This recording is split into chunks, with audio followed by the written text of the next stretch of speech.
So I guess the reason I wanted to chat was that I was listening to another podcast. I think it was 724, and it was with you and Christina.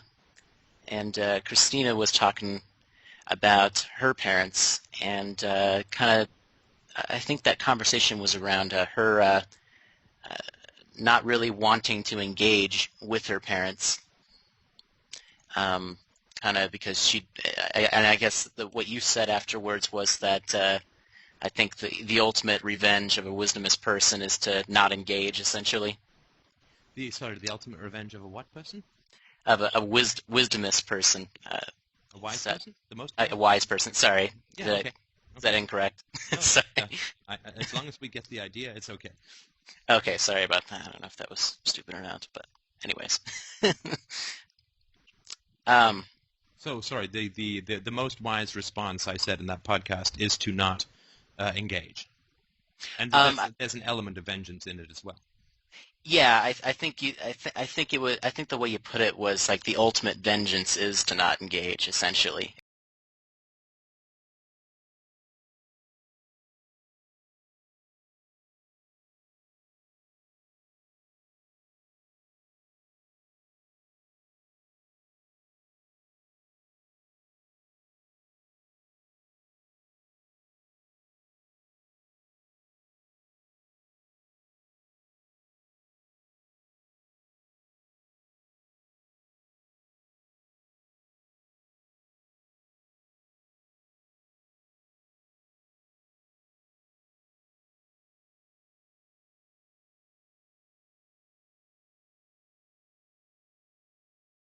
One of the things that, of course, has crossed my mind, as it does for everyone who goes through this process from time to time, is, well, what am I going to do when my mother gets, sick, yea, unto death? When she's on her deathbed, when she's obviously not getting back up, and she's calling for me. My son, my golden boy, come to me. What am I going to do? What am I going to do? Am I going to say, well, I'm going to go see her, and I'm going to give her some comfort at the end of her life? Or am I not going to see her? And actually, it would not be at all past my brother, I think, for my mother to die and him simply not to tell me. I think that would be part of his sadism, because he would feel that would be a bad thing. And of course,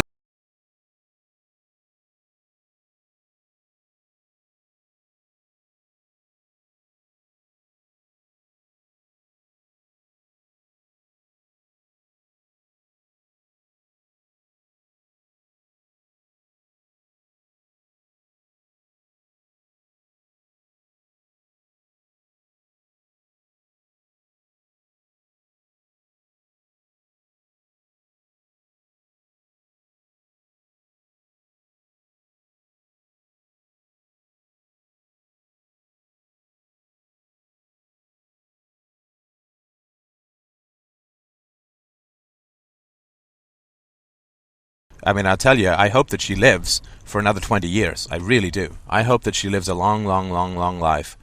Because I've thought over the years, wouldn't it be sort of sad and ironic if I went through all this struggle and I said, I think my mother is 69 now.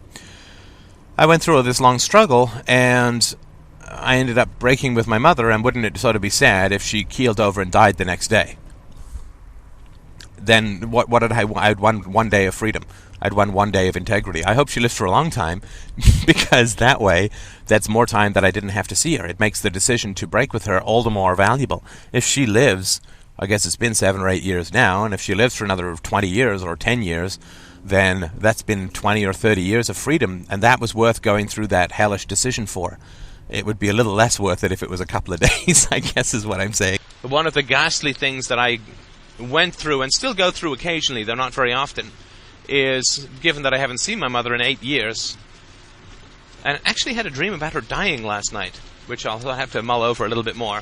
I dreamt that, because I was probably because I was doing this podcast today on siblings, I dreamt last night that my mother had died, and my brother had kept it from me and was being a total jerk, and then was completely frustrated by the fact that I wouldn't have actually wanted to go to her deathbed, and didn't care to attend her funeral, and so on.